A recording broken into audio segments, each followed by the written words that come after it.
What happens when you haven't uploaded in a while? What becomes of what you want to make? Why even make it at all? For funsies, that's why. See this bad boy right here? Today we're gonna look at my collection of its games. Let's do this crap. The Doom Slayer.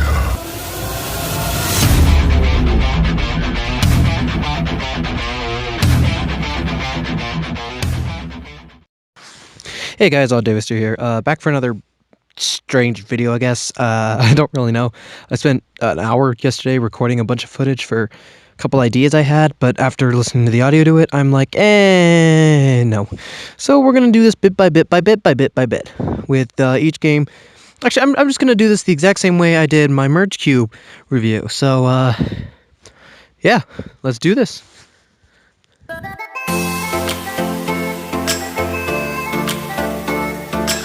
Okay, so we're going to split this video up into a couple parts. The first part here is going to be ports, game ports to the DS. Now, I only have two of these, and one of them I don't even really consider a port, but it's whatever. You know, we're just going to go with it. Okay, so the first game we're going to look at here is Sims 2 from Nintendo DS. Now, Sims is a really interesting game series that lets you take control of little people that you create called Sims. This was a spin-off series of the Sims City franchise, and it kind of sort of became its own franchise. So the way the Sims 2 DS works is you don't really control a sim per se. You don't tell it what to do and how to basically survive, and you don't control more than one. Instead, you basically customize a character and play as this character as you go, building relationships with other Sims in the city you live in, while at the same time trying to build up the hotel you own and make it much better. This game is really weird, and I honestly kind of consider it to be very meh. I haven't played too much of it, but out of what I can tell, it plays very similarly throughout the entire game, and I can honestly tell that it's going to be a very grindy process. Out of what I can tell, you don't really need to care for your needs near as much as you would in the original Sims 2. This game focuses more on having a strange adventure with Sims like in the Sims universe. Although I think you can kill aliens? Question mark? If you find this game in the store and you're curious about it, just based off of this simple review and the footage being shown to you, then go ahead and pick it up. It's not one of my highest recommended games out there, but yeah, it's cool. Okay, next game we're going to look at here is Super Mario 64 DS. This is a port of the N64 classic Super Mario 64, a game that was revolutionary at its time as being one of the first 3D platformers and really pioneered the entire genre. Now, this game in particular, Super Mario 64 DS, has everything the original has and more. Updated graphics, more characters to choose from and play, as well as added stars. So the whole point of this game is you collect stars. It's a collectathon. You collect stars and coins to get more stars, and you try to get as many stars as you can in a level. And then when you get enough, you beat up Bowser, and you rinse and repeat. Well, out of how boring that sounds, it really is quite fun. And I loved the original game, and this one adds I think 20 new stars. I could be entirely wrong. It's probably closer to 10 or 15, but it adds a lot of extra content. So if you're a fan of the original, I would recommend picking this up as it adds a bit more for you to enjoy. And if you haven't played Super Mario 64 at all, but you've seen it and you're a bit interested in it, I would recommend picking up this one in particular over the original, as it's a portable version, it's a more updated version, and it has a bit more for you to work with. If you're not as intuitive with the Mario franchise, or if you just don't quite get it, this one's definitely a good start, as it has a pretty good set of different controls. You can control the game in various different ways.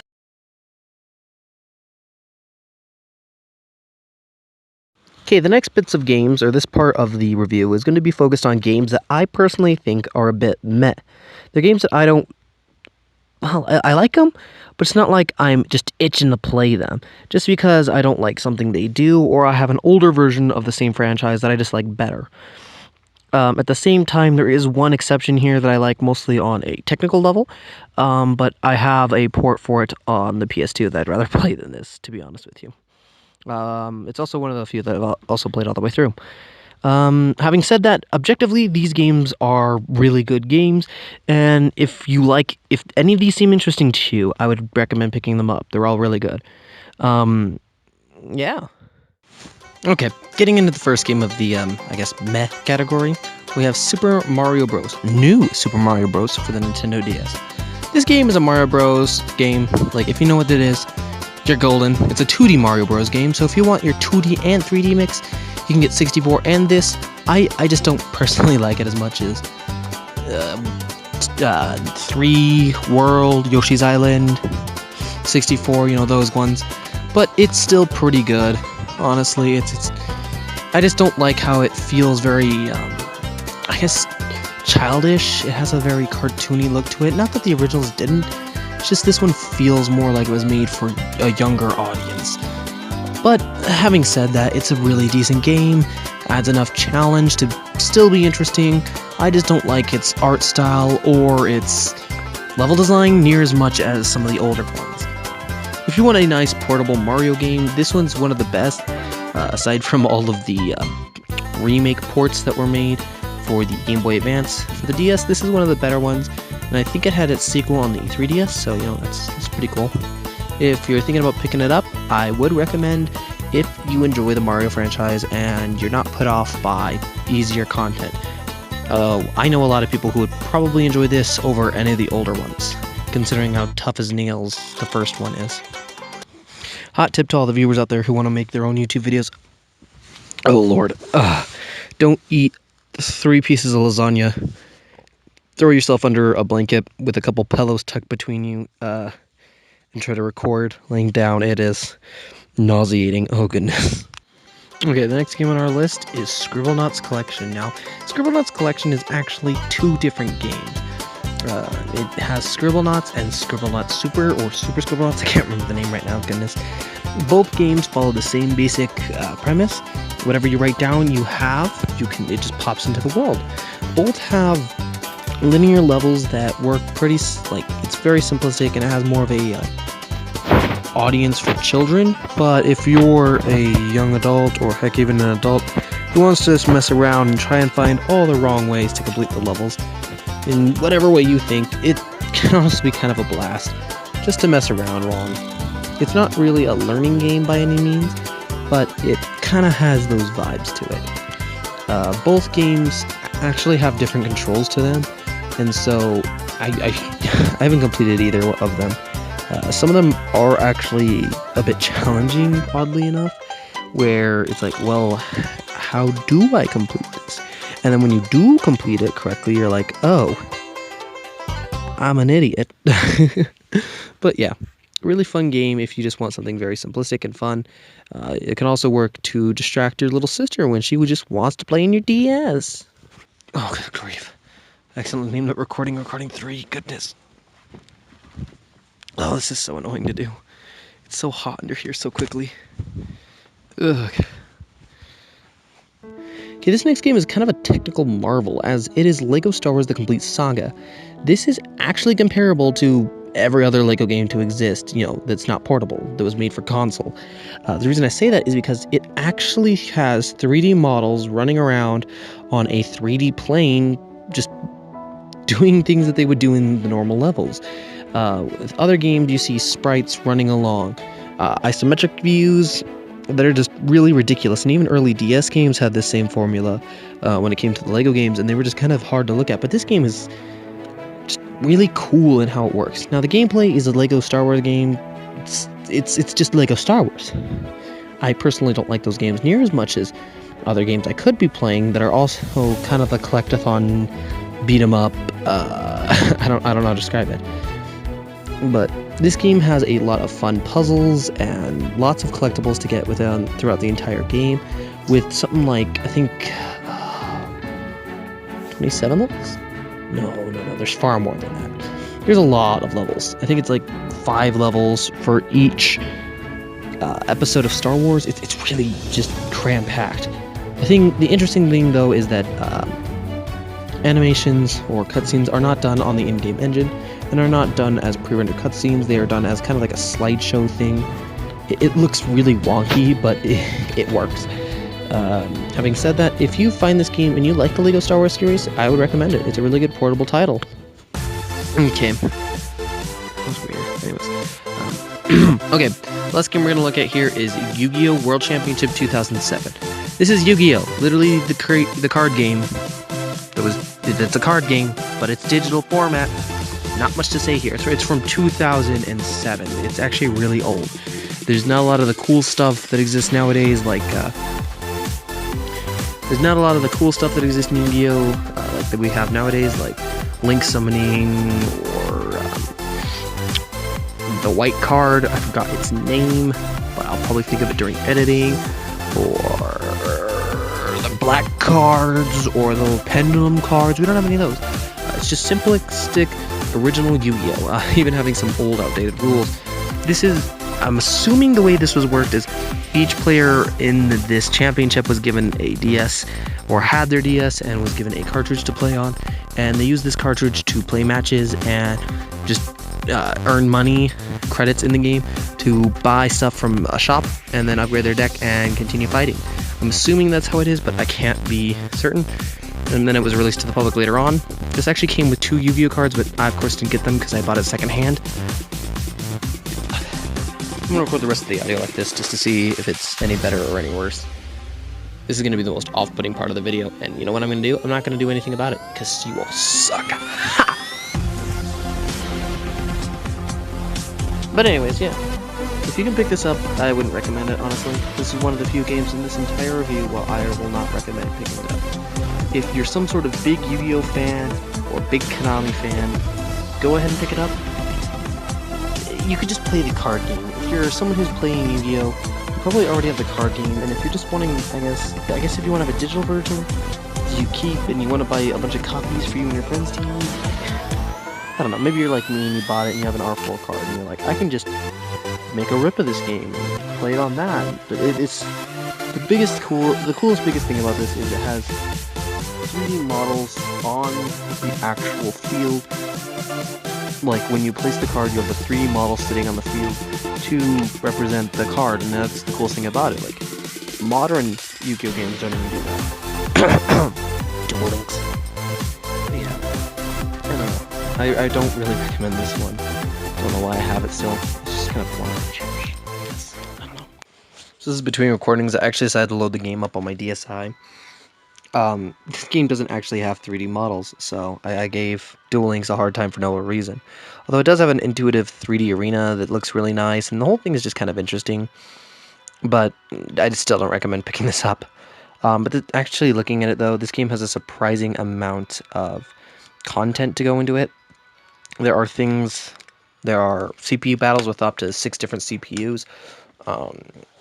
There was online play at one point using Nintendo Wi-Fi services, which of course is shut down recently.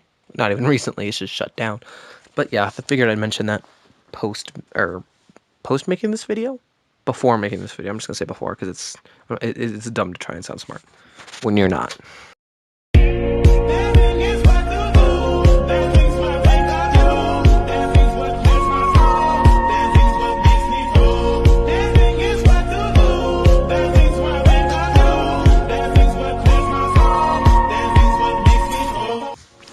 Now we're into the category that I'm going to call the absolute bestest boys, because these are 4 of my absolute favorite DS games that I have played thus far that I didn't pirate at one time or another. Long story, don't ask.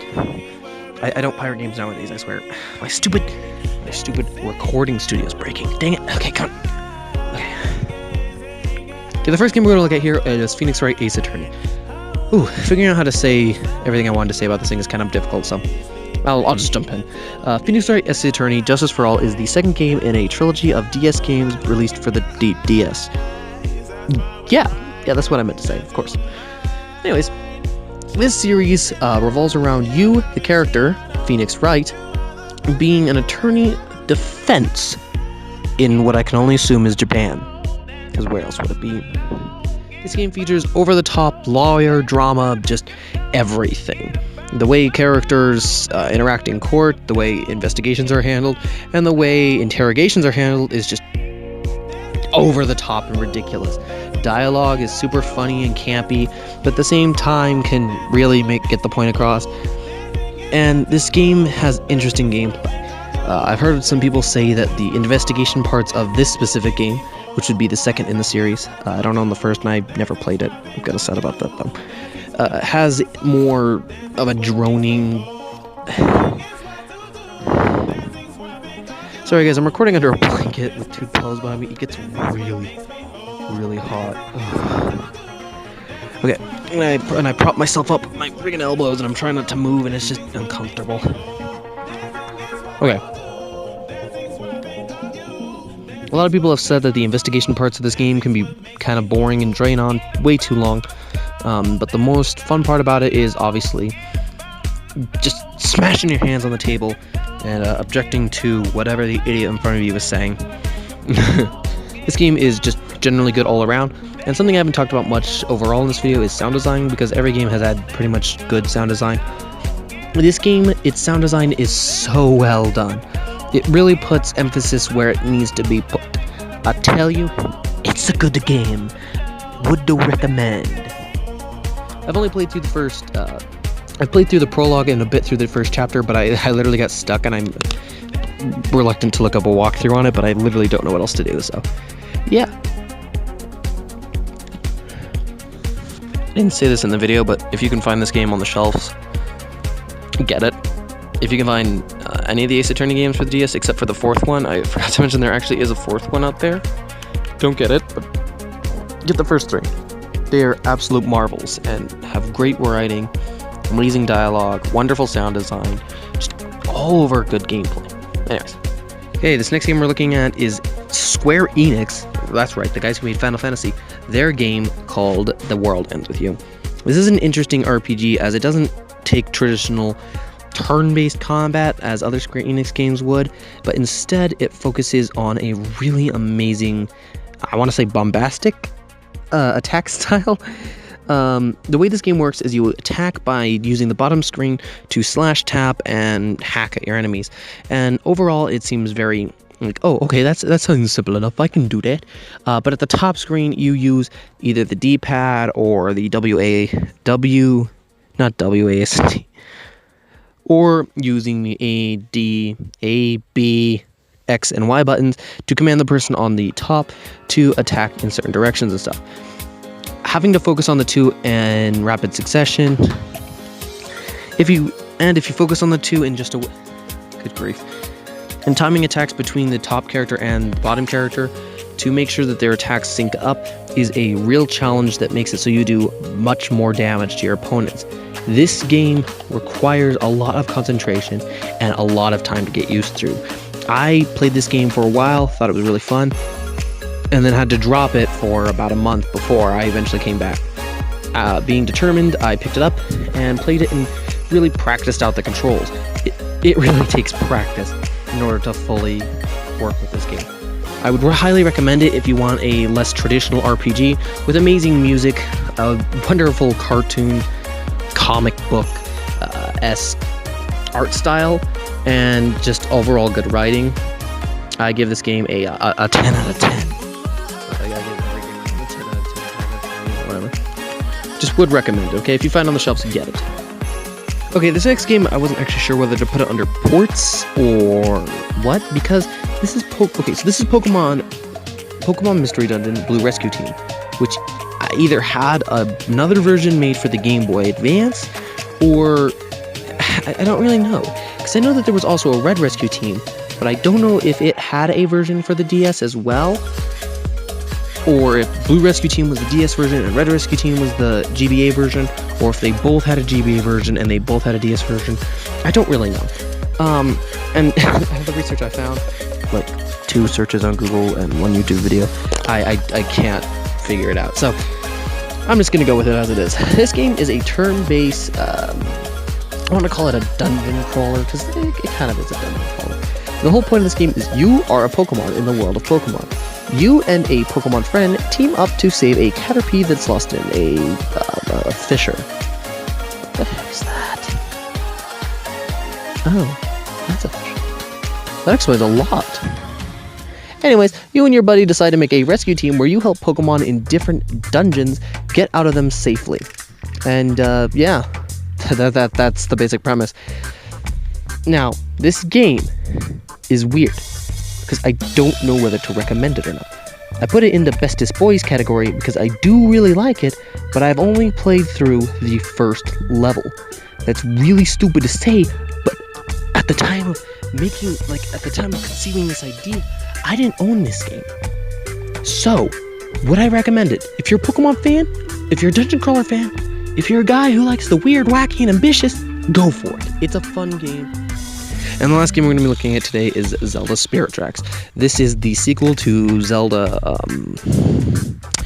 Phantom Hourglass. I did this when I was recording the basic footage. Ugh. Anyway, this game revolves around the idea of you, Link, saving saving Hyrule from impending doom once again. It's a really solid Zelda game for the DS, and it functions completely on the touchscreen. Now, if you're someone who's screwed up their touchscreen, I'm sorry, I don't know what to tell you. This thing literally plays completely with the touchscreen. Like, there are shortcuts that you can use your D-pad for, your R and L buttons for, but other than that, this thing completely plays with the stylus. And there's no fixing that. Except for a hack, so if you rip it and you have an R4 card, you can do that. Having said all that, if you want a nice DS Zelda game, I would highly recommend this one. It's really fun, it's very intuitive, it has good puzzles, it definitely has those scratching your heads, wondering what you're going to do moments that eventually are just resolved and you're not sure why, and then there's those moments where you're like, well, I don't know what to do, and then when you figure it out, you're like, oh, that's really dumb, I could have figured that out years ago. But anyways, would I recommend it? Yes, get it. It's super fun. Okay, guys, that's gonna conclude today's video. I hope you did enjoy. If you did, leave a like, subscribe. The next video is not gonna be about 3DS games because I'm not doing that. I have way too many to review right now. I'm totally gonna do it, but that's not gonna be the next video. I promise.